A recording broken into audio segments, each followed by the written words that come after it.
Séisme de magnitude 6,4 entre le Nevada et la Californie. Un séisme de magnitude 6,4 s'est produit vendredi matin, dans une région peu peuplée à la frontière entre le Nevada et la Californie, a annoncé l'Institut de géophysique américain, USGS.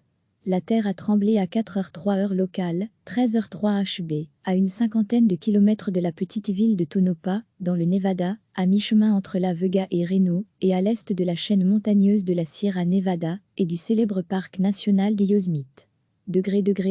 À l'île Rossi, Indonésie, un séisme de magnitude 6,8 en mer de Banda selon l'US, l'épicentre se situait à environ 3,1 km de profondeur.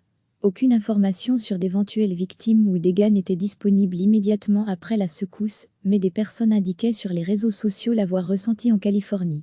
Selon le Los Angeles Times, 5 séismes de magnitude comprise entre 6,0 et 7,0 ont lieu chaque année en moyenne, dans les États de Californie et du Nevada.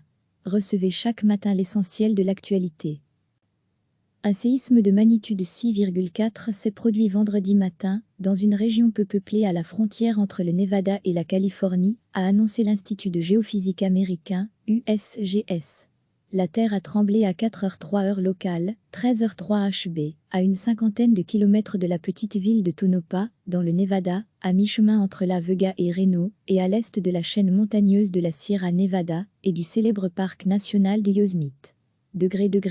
À l'île Rossi, Indonésie, un séisme de magnitude 6,8 en mer de Banda selon l'US, l'épicentre se situait à environ 3,1 km de profondeur. Aucune information sur d'éventuelles victimes ou dégâts n'était disponible immédiatement après la secousse, mais des personnes indiquaient sur les réseaux sociaux l'avoir ressenti en Californie.